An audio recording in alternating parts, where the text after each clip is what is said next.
Hello again, and welcome to another Build the Ghostbusters Ecto-1. This is finishing up issue 12 with stage 42. We're going to be putting together some more pieces of the dashboard and then combining the upper and lower dashboards together. One thing to note, if you took a look at that first picture, I did already go through and snap the little switches off of this plastic sprue, so this big silver piece, most of it is scrap. The actual pieces are 8 very small little chrome switches that I am almost certain to have trouble with. So, used my good flush sprue clippers to cut those off. Otherwise, this is as it comes from the package. We have EP, BP, LP, and GP screws. I'm going to go ahead and get started. The first thing we're going to do is assemble an antenna, they're saying. I'll take their word for it. There's this piece. It's kind of the body. There's a central core that goes into it. Much smaller little ring. And once those go together, they're going to go onto a frame, which is going to mount it on the dashboard, this little thing. So, I'm going to use a BP screw to put the core in the cylinder.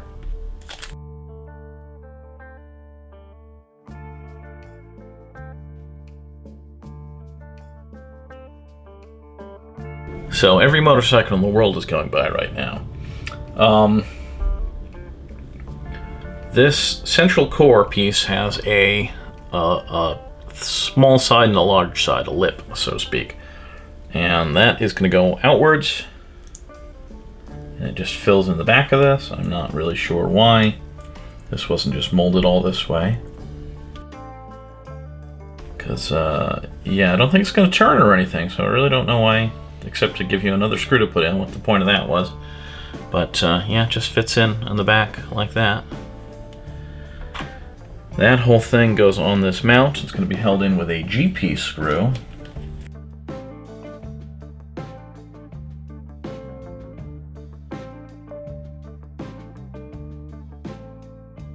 So, all told, you get that. Neat little guy like that. This is going to go onto the upper dashboard, which I have here. There's this little plate with 4 holes right there.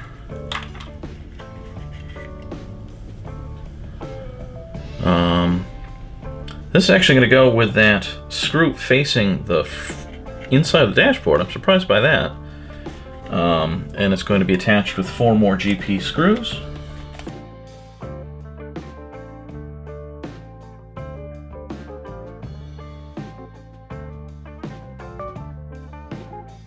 Okay, with the first one in, the other ones should go pretty smoothly, I think.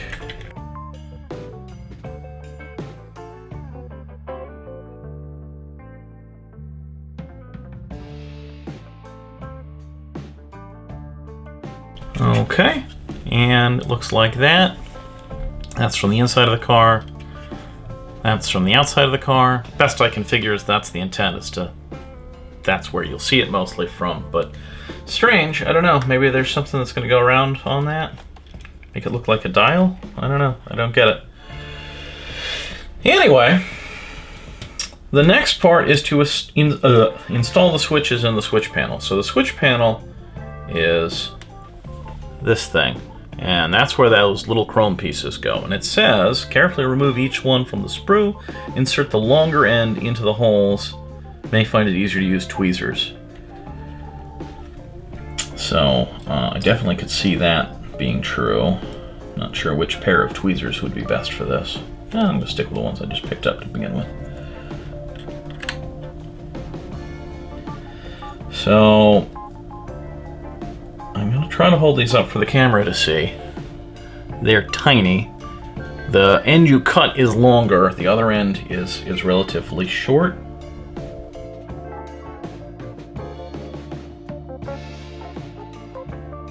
Okay. And when they fit in, they sort of have a football shape around them that will fit into holes in the opening. So that's what they're individually going to look like. I'm going to go ahead and get the other ones in.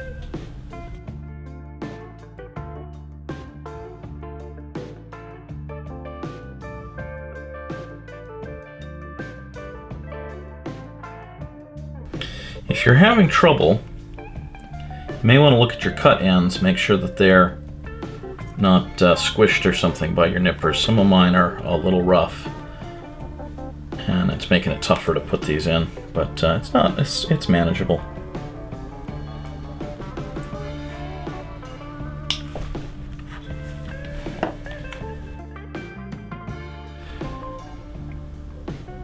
Okay, so that is all 8 tiny little switches in place. Now, unfortunately, these are so small that if you drop one like I did, you will probably not hear them hit the ground. They're quite reflective. I definitely recommend using a bright light source. Phone flashlight might be enough. You might want to go brighter so that you can see them reflected. A trick I learned a long time ago for finding small screws and other things like this is to put the light as close to the floor as you can and kind of shine it across the floor, and you can actually see the shadows from things that you might not otherwise see. That it exaggerates what they look like.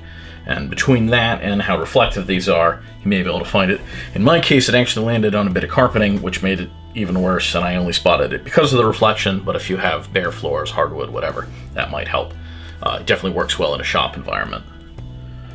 Of course, in a shop environment, you probably have other things on the floor too, so it helps if you keep the area clean and you remove things like carpeting that might make it harder to find things. I'm not going to do that, but, you know, it's a good idea. Anyway, now that that's all assembled, we're going to attach it to the underside of the lower dashboard. And it is going to be held on with a couple of BP screws. And this is going to go over on the driver's side, kind of near the wheel well. The pin fits in, and then 2 screws go with it. There's a couple more screw holes behind it that are going to be for the, I was going to say for the emergency brake, but actually they're for something else. Another piece in this kit. One of the things I'm worried about with this screw is whether I'm going to push a switch out of place, but no, it just fits between the switch ends. I am, however, going to switch to a smaller screwdriver barrel for getting this last part done.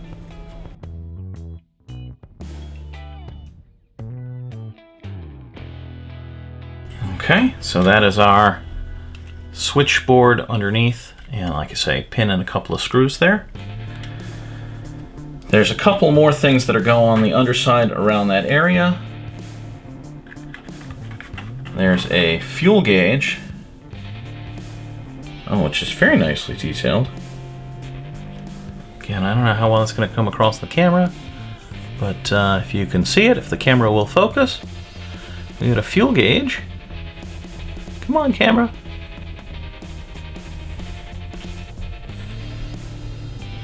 Well, you're gonna have to take my word for it, I guess. It's got a good print, and it looks like they're just about out of fuel, almost completely. This is going to fit next to that switchboard. It's going to be held on with 2 EP screws.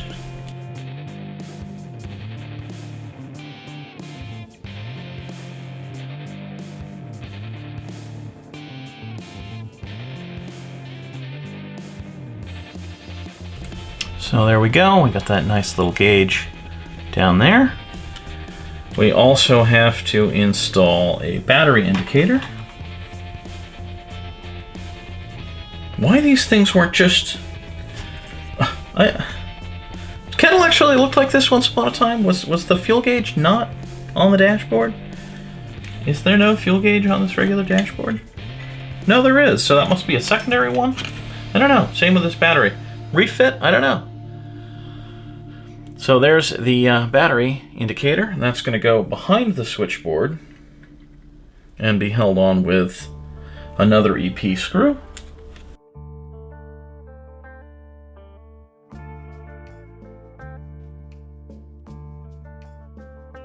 Okay, so we've got a battery indicator down here. We're also going to fit a non-working, in this case, emergency brake and release pedal.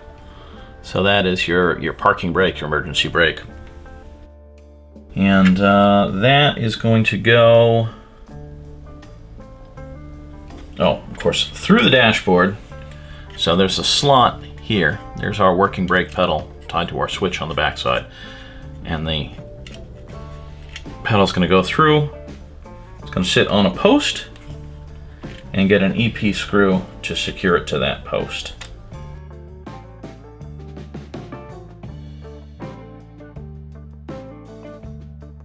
So there we go. We've got our working brake and our non-working e-brake.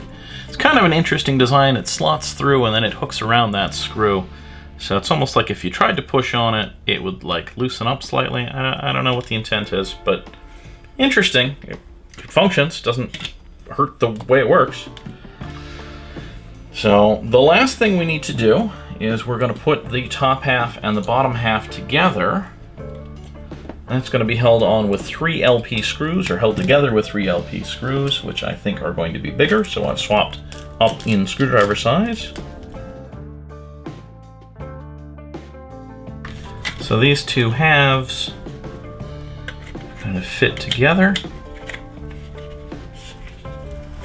like that.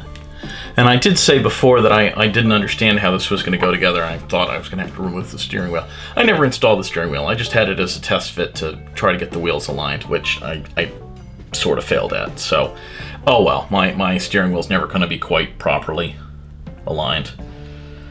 But I'll live with it. So, once this is sandwiched together, there's 3 screws that are going to go in. One on each side and one in the middle, kind of deep in there. And like I say, there are 3 LP screws.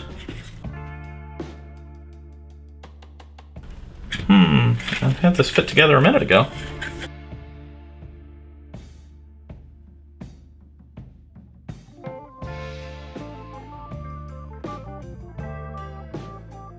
You do, of course, want to make sure that all of the cables are clear. You don't want to crimp any wires while you're doing this.